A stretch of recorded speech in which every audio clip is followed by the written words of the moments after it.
it. This is not a thing where they hit us up and they're like, here's $10,000, just go say nice things you don't mean. We don't do that, and we never will do that. Every video you'll ever see us endorse machines, we mean everything we say. There's tons of machines I hate. You won't see them on this series because I hate them.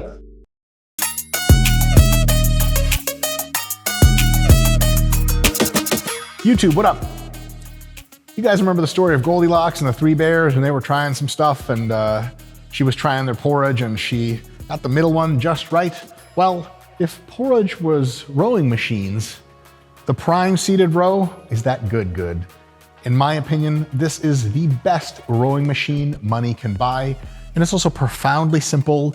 This is where engineering meets art. Folks, the prime seated row, let me tell you about it.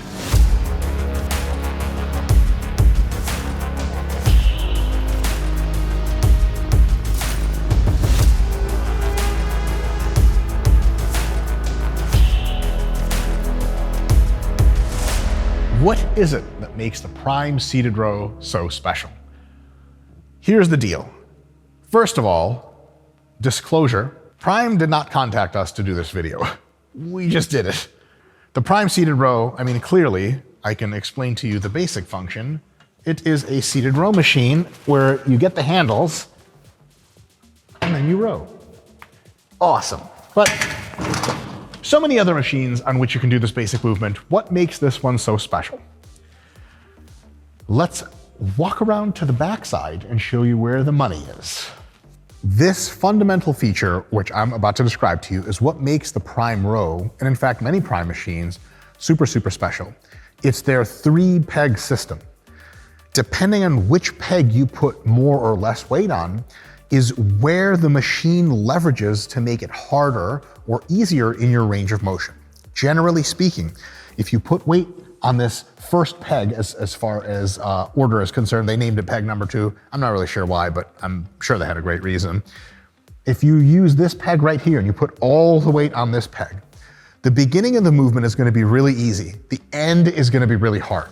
So if you're working on an exercise or a group of muscles, or an exercise that's sport specific to something else, and you need really a crap load of tension here, this is where you are going to be putting most of your weight. There are absolutely applications for this. They're not insanely high. There's a peg here, I'll talk about in just a sec, which you'll use much more often.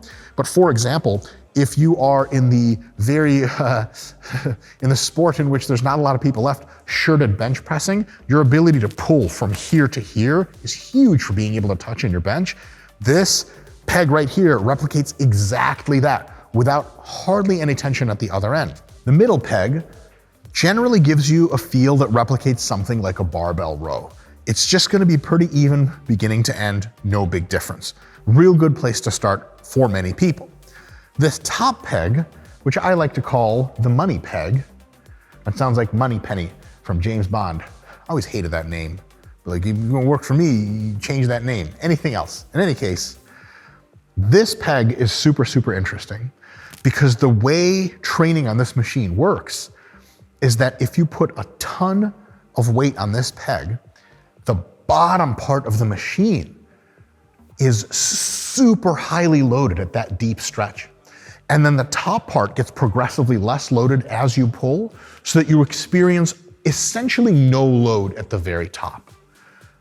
The really cool thing about that is that a body of research that's pretty old, but is accumulating, and it's accumulating in how much confirmatory research there is about this, is showing us that a lot more hypertrophy by a decent margin is caused by taxing the loaded stretch at the bottom of most muscle groups, and much less is caused at the top.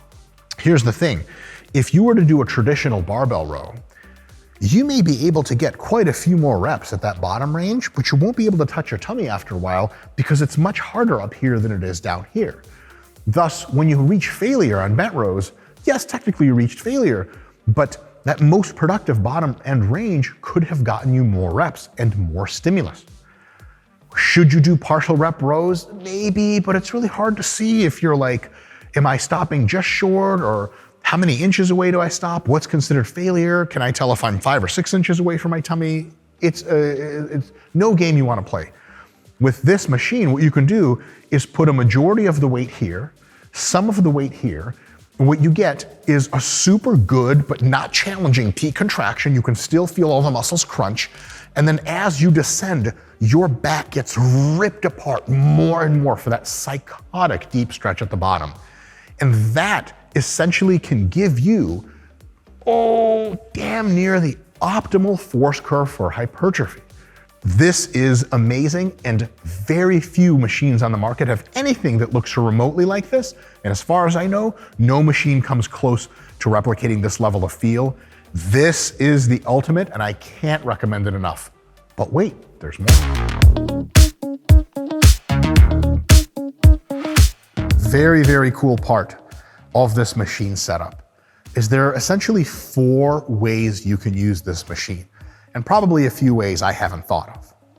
Way number 1 is the traditional row, where you would row with your spine held relatively straight, your elbows and shoulders do the movement, you're sitting very upright, and it's very good for back hypertrophy, specifically if you're targeting the lats and some of the muscles back there.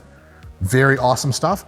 Doesn't fatigue the spinal erectors or the lower back much, basically replicating something like a chest supported row you would see in most other contexts. Another way to row on this is to essentially do something similar, but lower the seat substantially, pull up and out on the handles, which because of the variable handles, you are able to do.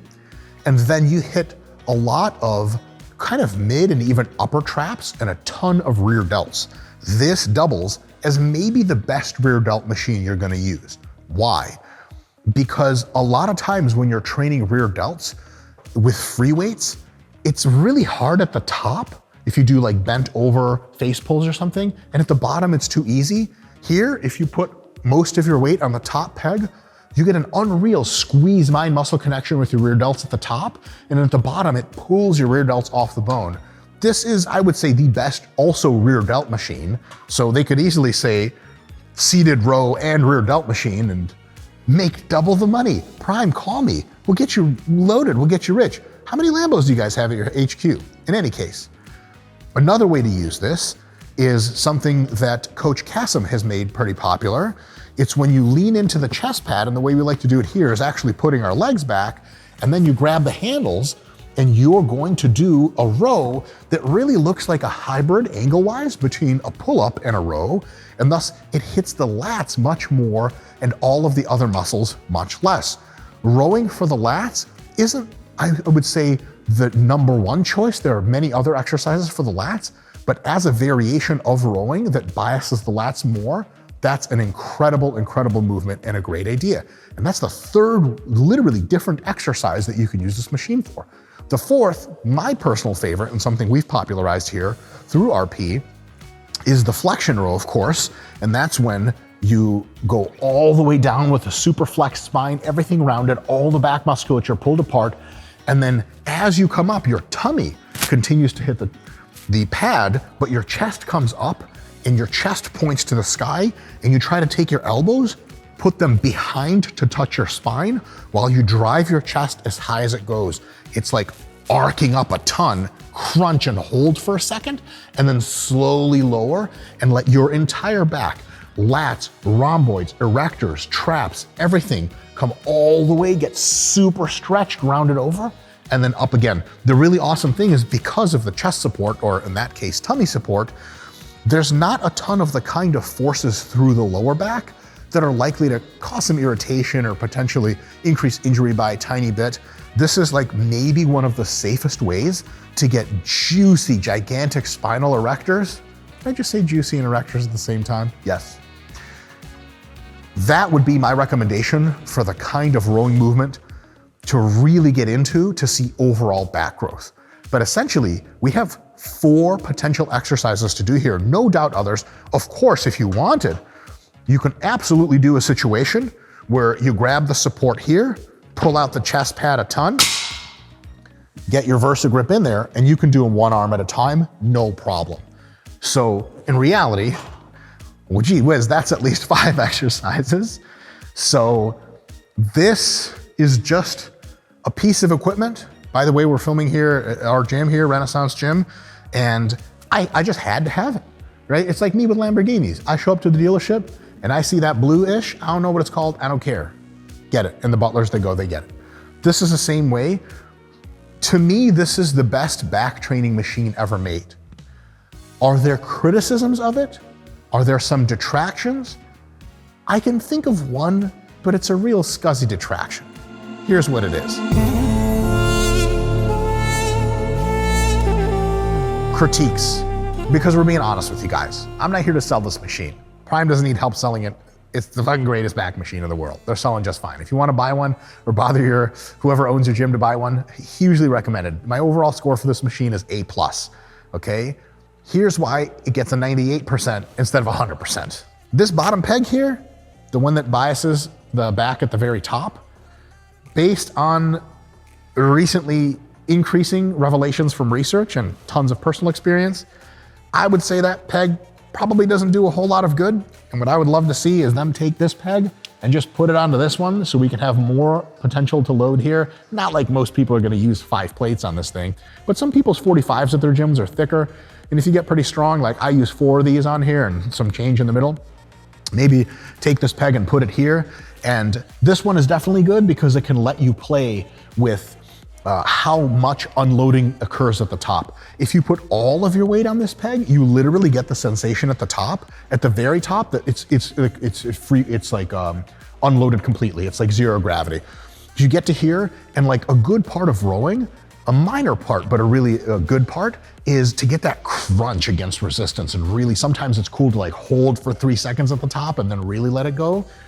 If you put all your weight here and none in that middle peg, it's gonna be like, okay, I can take one hand off and I can just hold it with one. I can take the other hand off. I can take both hands off and put it back on. There's no load up there, which is sweet because it's so well engineered, but you definitely need that middle peg. And how much load you want to cap off the movement versus how much insanity at the stretch you want, it's nuanced, it's different for each individual. People have different bone lengths, limb lengths, etc.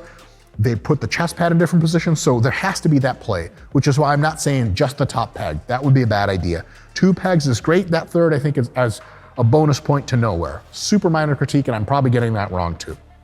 The other critique, is this a critique you have to level at every single machine? So it's a general, everyone, this is why there's no machine that scores 100%.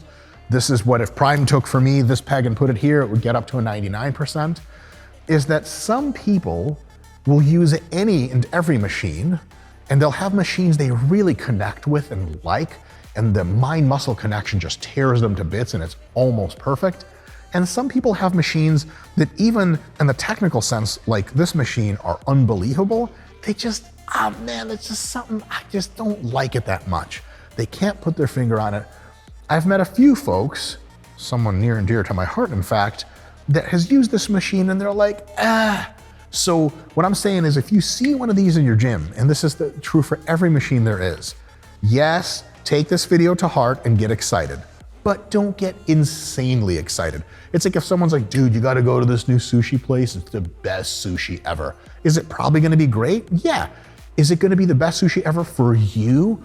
Well, maybe not, because we have different tastes, and sometimes the way they make the eel at this place is better than that place, whatever. This machine won't be the ideal fit for everybody. But damn, is it close. My God, is this close. And if I was to build a back machine, other than moving that peg and not knowing enough engineering to build a machine, this is how I would do it. Folks, that's all I have this time for the Prime seated row machine. I love it, I love it, I love it. It's difficult for me to recommend it any more highly. I think it's a phenomenal piece of equipment. I think they really thought this through. I'm privileged and honored to use it.